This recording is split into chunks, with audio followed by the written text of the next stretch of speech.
We have ducked and dived to arrive here today. So I can finally share you, yay, with my community, everybody who's crazy enough to come across my page. Everybody meet Sam. Hi. Sam, can you tell us what do you want to know? Who you are? Who I am? I'm me. I'm Sam. I'm into my 5th decade. My inner child is very mischievous and playful. And I think she's only 10. My background is nursing and midwifery. I also have a degree, postgrad certificate in education, and I'm a coach. And my passion is empowering women. And the reason I'm passionate about empowering women is because I was disempowered for so long. I have a story.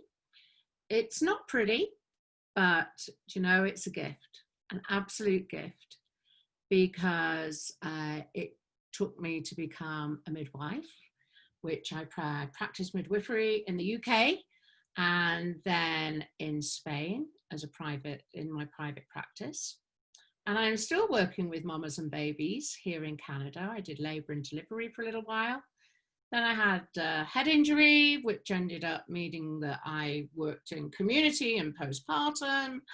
And now I'm frontline and COVID. So I'm still nursing, 30 odd years of nursing. But as I say, my passion now is my business, which is Sam Bell Inspired, and just empowering women. And I'm really excited. I met you, Melissa, through the Hibiscus Rose Collective, and how awesome that we came together. And yeah, I'm excited for everything that's going to come, because this is going to last years. This isn't just fleeting. Is this your legacy? Absolutely. Oh, yes. I felt that right to my core. And I want to pause for a moment, because in case everybody who's watching, in case you didn't notice how Sam just told us a phenomenal life story to date, and then skimmed over the whole frontline COVID.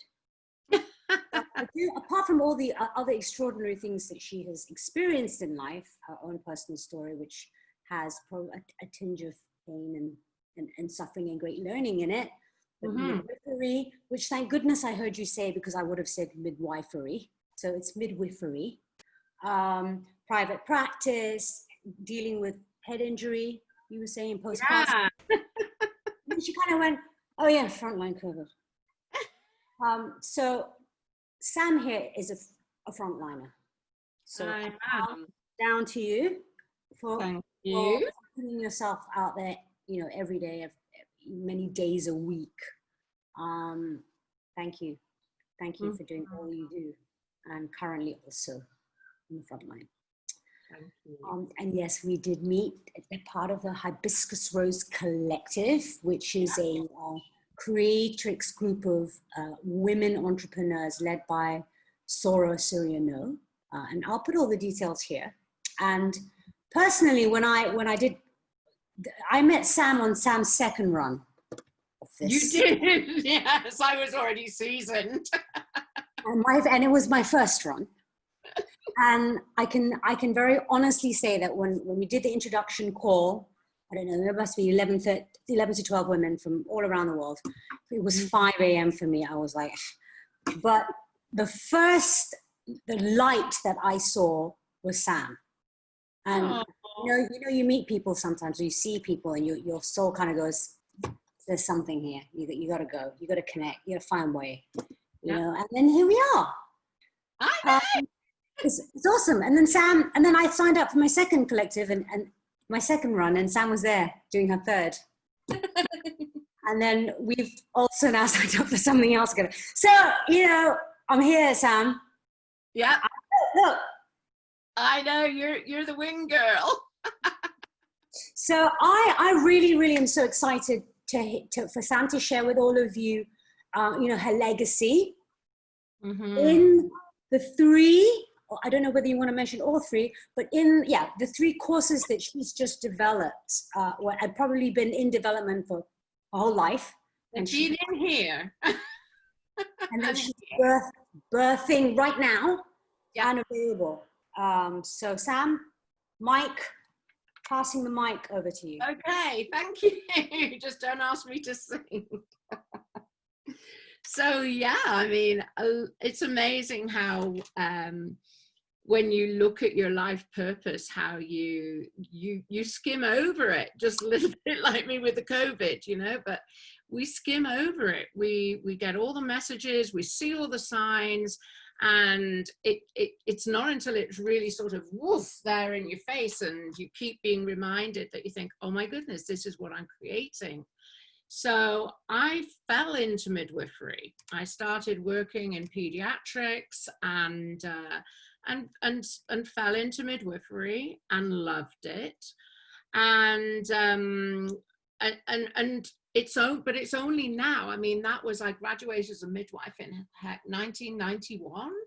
And it's only now in these last sort of 7 years where I've been really working on myself that I realized there was a reason that I was there as a midwife. And that was to experience that initial bonding between a mother and a daughter, which is something I never had with my own mother.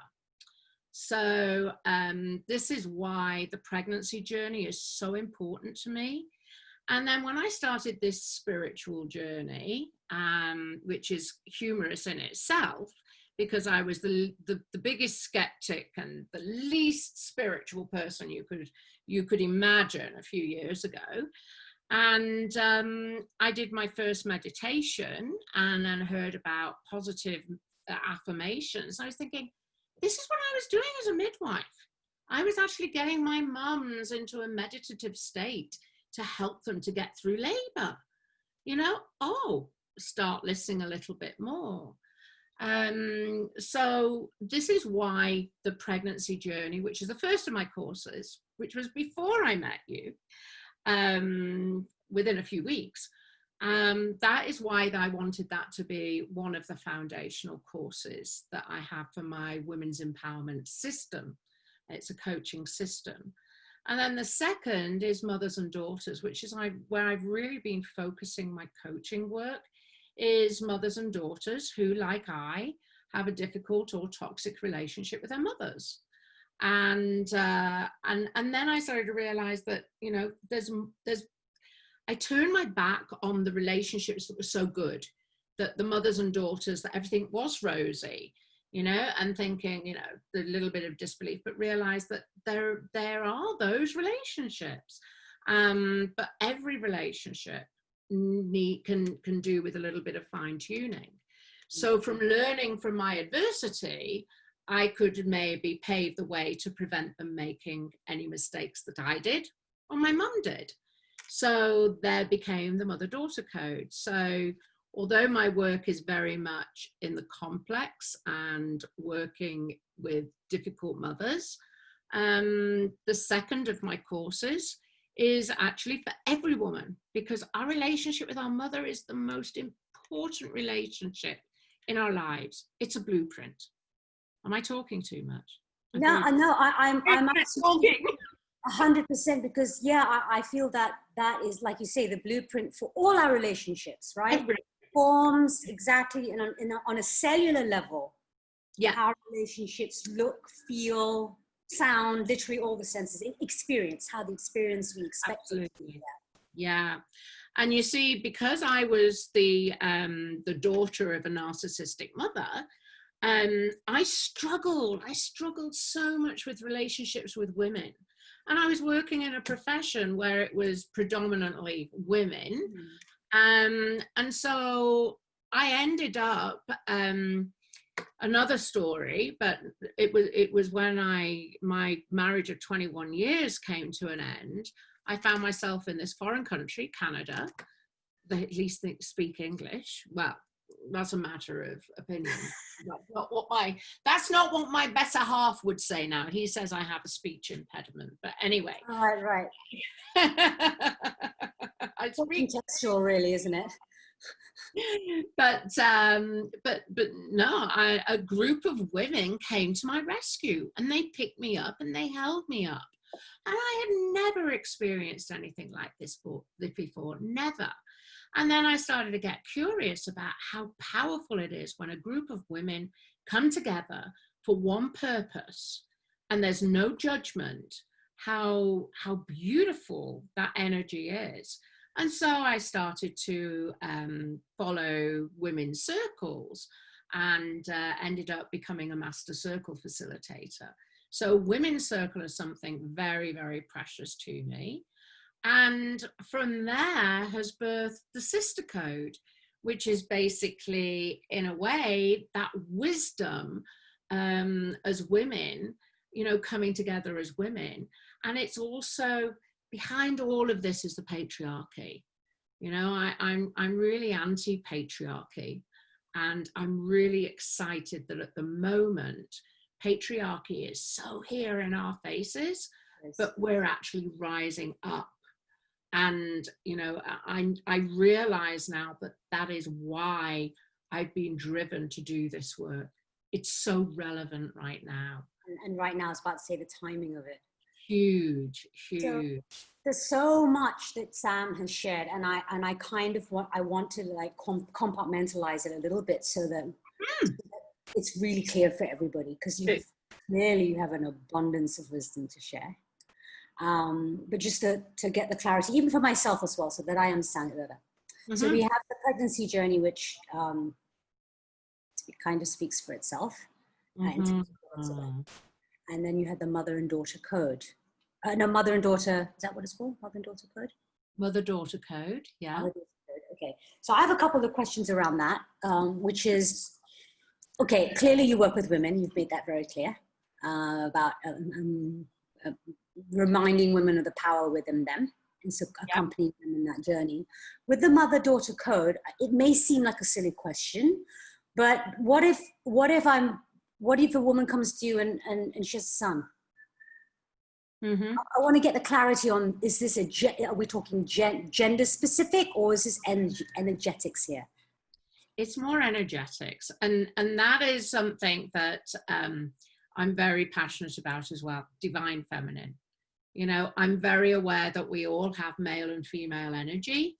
And I have had men in my women's circle, but they are divine feminine beings. The guy that I live with here, he's divine feminine. I mean,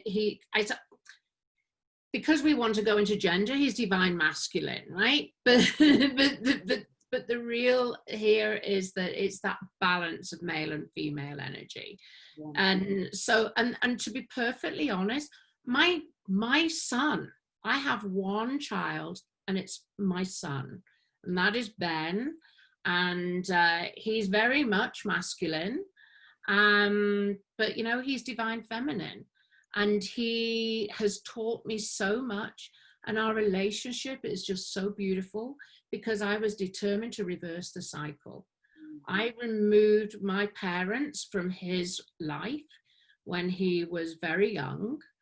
And I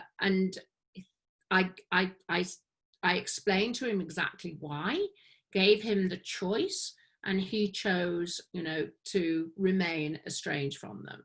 And we have collected our own family, beautiful relationships. And, you know, he's 20, but he seems to be pretty balanced so far.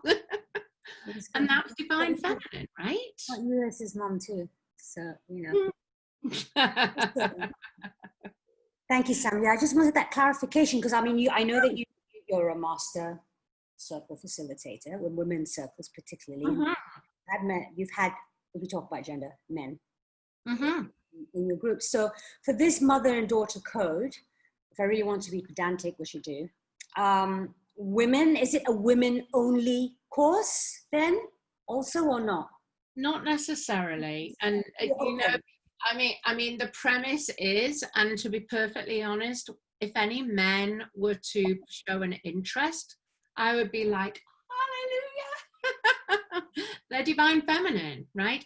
And I do a lot of public speaking, and many times I've been on that stage, and I have had men come to me and say, does this apply to fathers and sons? Absolutely. So those nuggets of wisdom that I've shared, they've taken them away with them.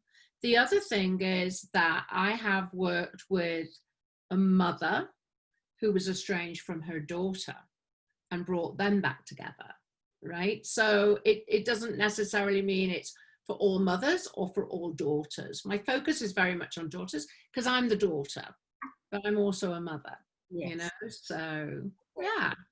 So again, to those of you watching, if this mother and daughter code, something within you stirs within you as you're listening to this, I would invite you to reach out and get in contact with Sam and Alf. Get curious with her to get clarity with her. Not be limited by the word mother and daughter, but it's more about it could be about a parental relationship. Yeah. Whatever your gender is, and have the conversation with Sam, and she will be able to clarify with you. Yeah, and I just have to add there as well, this is really busting a taboo. You know, one of my purpose is to get women to talk about this relationship, the relationship with their mother, and then their relationship with their children. I'm a great believer in the 7 generations back and the 7 generations forward, right? Can you expand on that? Yeah, thank you.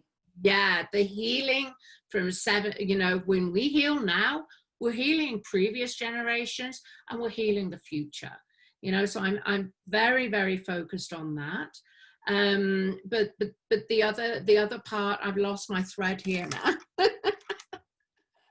What were you saying? I had talked about, it's about you wanted the taboo. You were talking about the taboo. The taboo.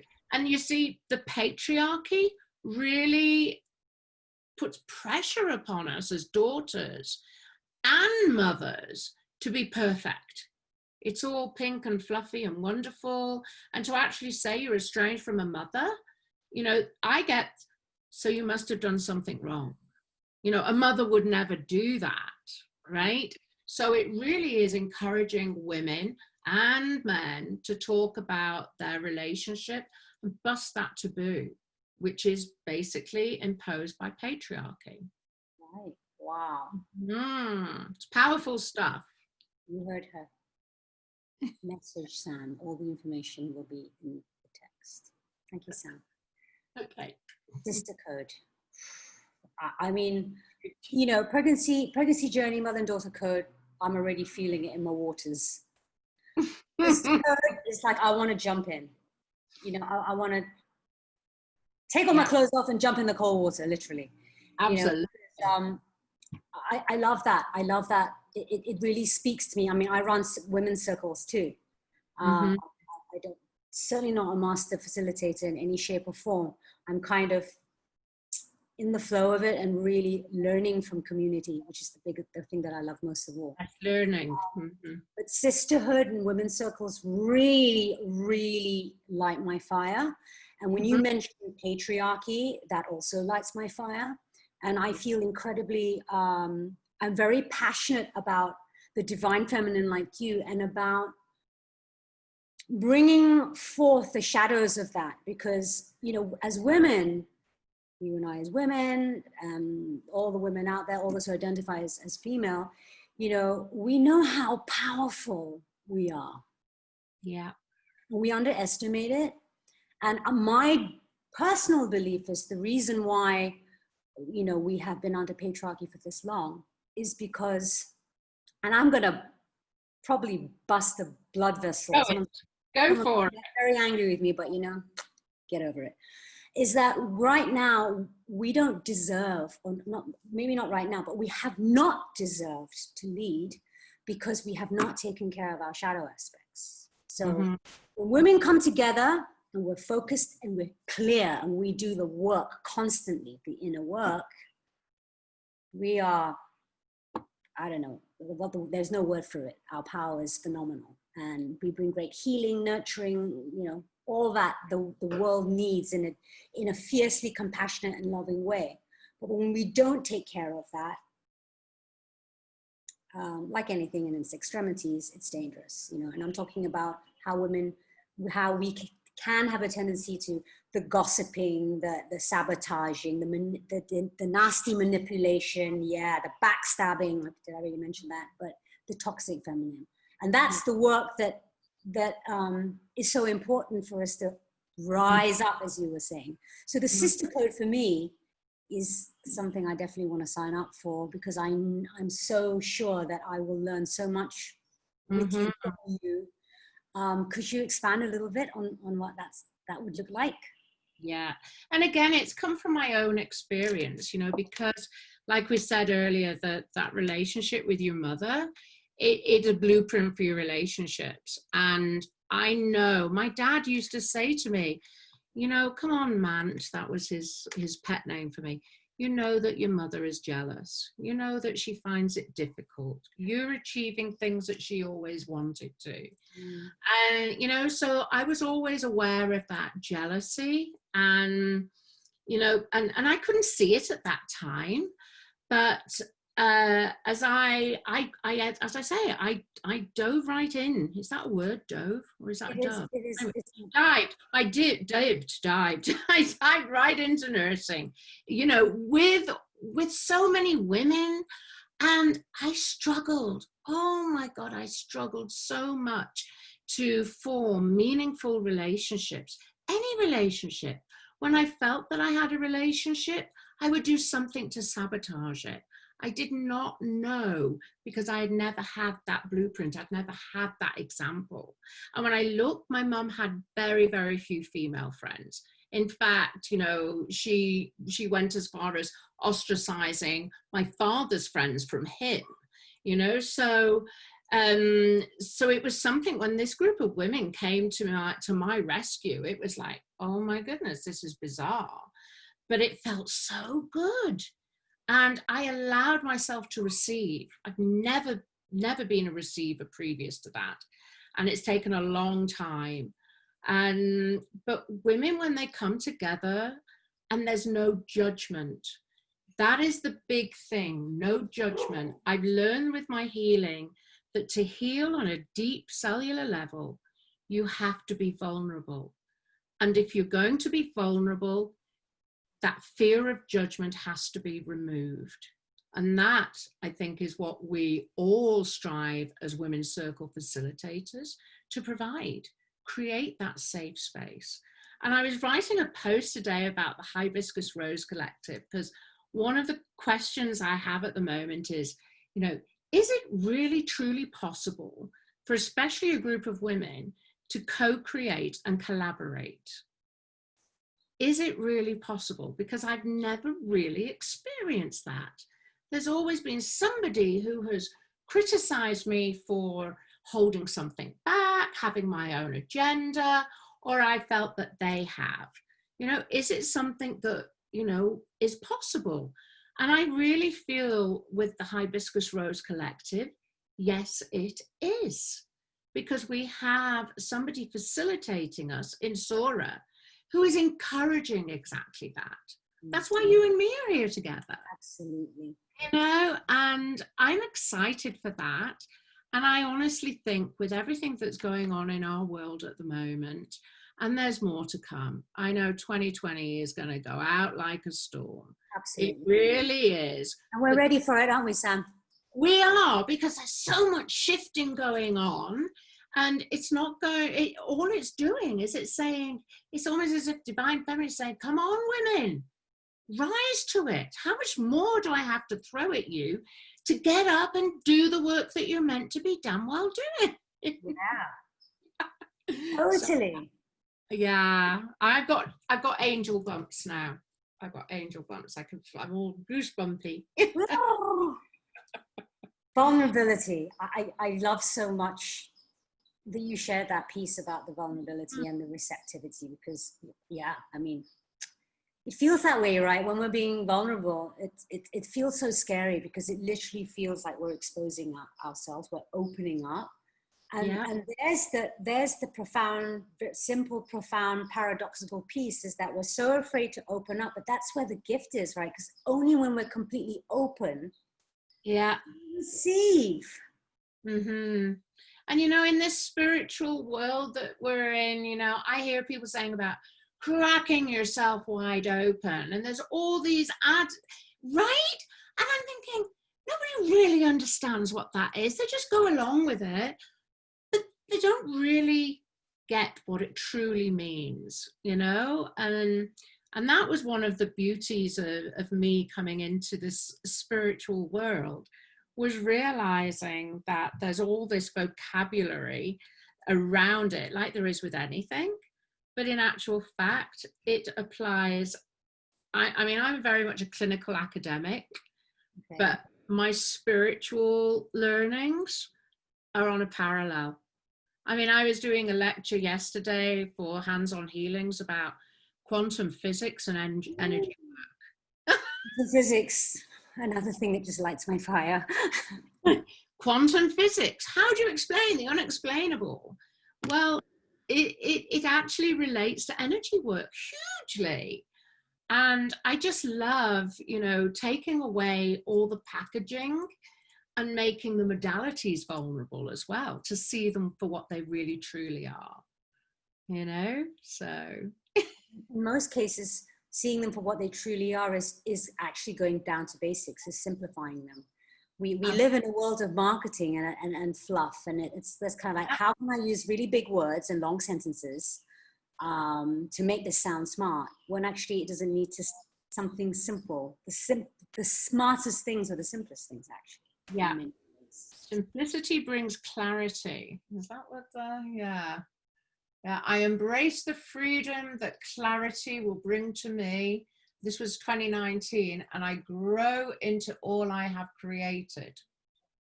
Did you write that? Kept that on. That was my mission statement, personal mission statement for 2019. You know, and it stayed with 2020. That's beautiful. Yeah. Can I ask what sort of, if we want to give people a bit of a look and feel of what Sambal inspired courses look like, Mm-hmm. what can they expect? What do you expect? What will they? What can they expect in terms of maybe practices or processes? Just a bit of a look and feel. Absolutely. So I'm an angel empowerment practitioner and a hands-on healer. And so I do a lot of work with angel energy. So I inevitably bring that in. I'm also a higher priestess practitioner. So I bring a lot of the goddess energy into my work. I'm a Reiki master. I really took this whole spiritual thing, you know, by storm. And obviously a women's circle facilitator. So all of my courses, I bring all of those elements in. I have a toolbox. I mean, many of us say that we have that toolbox. I think I have this ability, and I think this has come from my nursing, to really see what people need to be able to understand and to be able to apply anything that I'm teaching to themselves and their lives. I'm very much somebody who invests my time and my effort, and I like to get to know my clients because relationships are everything to me. So you certainly get the attention and you get my passion. If it doesn't light me up and I'm not enjoying it, then I ain't gonna do it. So, you know, that passion, that enthusiasm. I'm also a little bit of a clown. I do believe that, you know, we can have our serious moments, but hell, we've got to be able to have fun and enjoy life and live it, you know. I bring my experience, very much my experiences. I'm very much a storyteller. I don't necessarily tell people how they should have done things, but I maybe share how something happened to me and what my learnings were. And I love to see those little ding, ding, ding, ding, ding, those lovely little moments and lights going off. So I do run, I've gone a little bit the different way around. I have established my higher level trainings, which are, high price and a long-term investment. But what I've really wanted to do, those are the clients that know they need this, and as something specific, like mother-daughter code, they're struggling with a difficult or a toxic relationship. So these 3 courses have really formed the foundation, of all of those higher end courses. So giving people that bite size, easy to digest, not expensive, something you can dive into. And even if you repeat it another time, you're going to get something else out of it.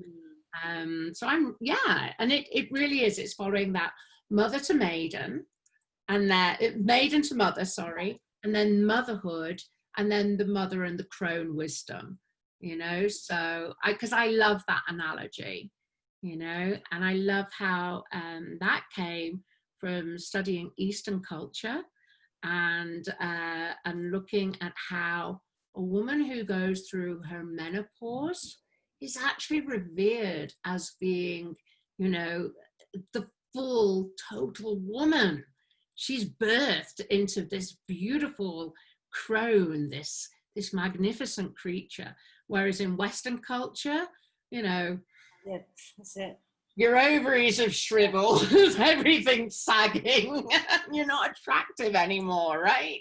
Which is a total wrong, It's the opposite. It's opposite. In Eastern culture, it's like, it's the epitome. It's like the peak pose in yoga. Yes.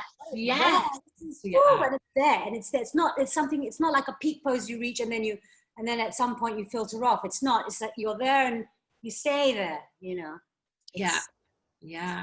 And it's revered by society, by man. They are the divine feminine, and anyway, I could go on for hours. So we have you. We have Sam to guide us, hold us, and to accompany us on this really extraordinary journey. And I'd like to speak specifically for women, as a woman myself, and maybe this is generalizing, but it doesn't matter. From my experiences, that in general, as women, we're not really great at asking for help.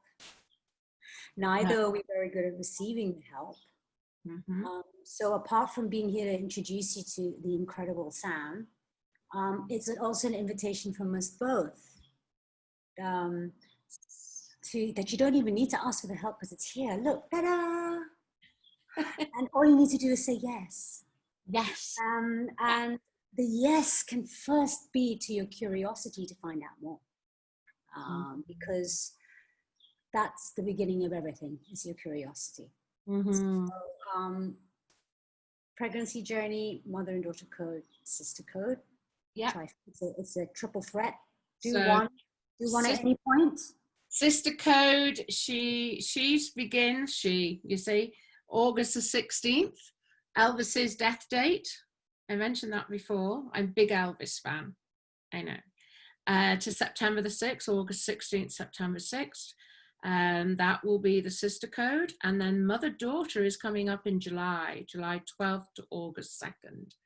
So you've got the opportunity to do mother-daughter code and then graduate to the sister code. Not that they need to come in any order, but it's fun. So they don't, right? If you don't do mother-daughter, you can still do sister code.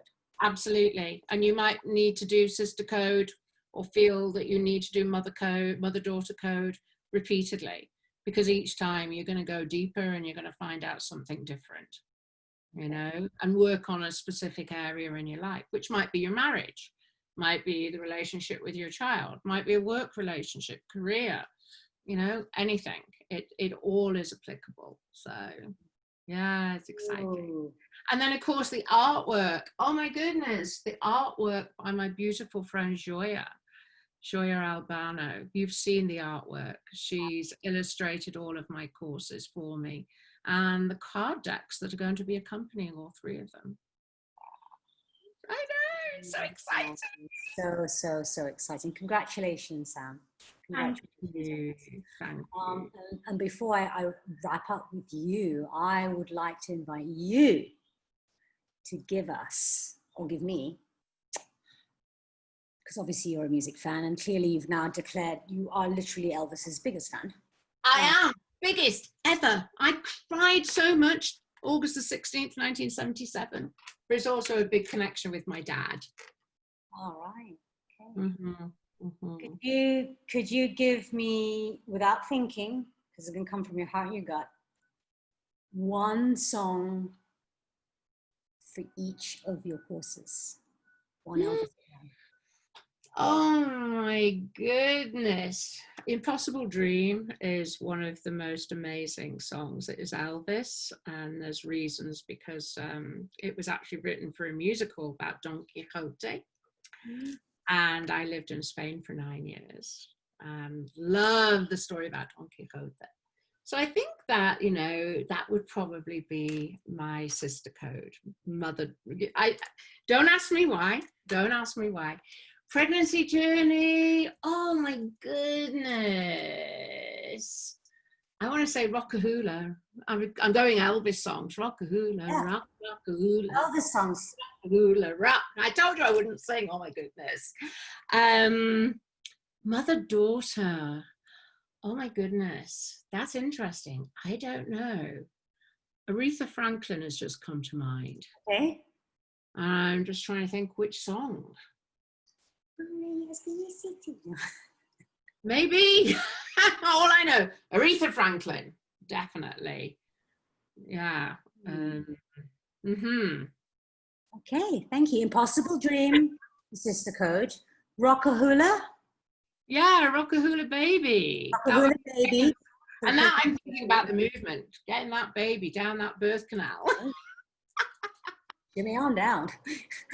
And an Aretha Franklin song for Mother-Daughter Code. I think, what's the name of it? Aretha Franklin. Think of some Aretha Franklin songs. Well, the only one I can think of is Respect. R-E-S-P-E-C-T. That is what, yes, that would be it. That's the one I'm thinking. That's it, respect, because that's one of the most important things between a mother and a daughter, right? Respect. Bringing them in together. There you go, you did it. Yes, I managed to very slyly slip in a bit of IMP, intuitive music programming, which is my modality, right? Yeah, and I'm excited about your course. I'm really excited about your course. Inner child is a huge part of my work. You know, especially with mother-daughter, learning how to mother your inner child, right? Yeah, and also I work with the archetypes a lot. So inner child is one of those main archetypes, but the mother archetype, so that we learn to mother ourselves, right? So that's Mother's Daughter Code, right? Yeah. Mm-hmm. Look at those dates. Yeah, we could be talking here for hours. You know. We could be. You're gonna have to kick me out. So, information right here on the text. After this, when I put it up. And if you have any questions, reach out to Sam. Yeah. And if for whatever reason you can't get hold of Sam, reach out to me and I will connect you to Sam. And, you know, or any questions, just hit us up in the comments. And if this resonates with you, get curious, sign up. If this resonates with you on a different level where you think of a friend or a family member, or maybe it's not a friend. Maybe you want to reconcile with someone who's no longer a friend and you feel maybe there's something going on there. As we mentioned, right? The mother relationship is the blueprint for all relationships. So if you feel any connection to it with someone comes into your awareness, please share this with them, because this could be for them. This could be your gift to them, your gift of awareness to them. Thank you, Sam, so much for being here today. We'll do this again. Sure. And I'll see you in my next 5 a.m. call, whenever that is for our next. I know, we've got one in a couple of days. We need to figure that one out. Anyway, yep, I will see you. Love you. Mwah. Bye-bye.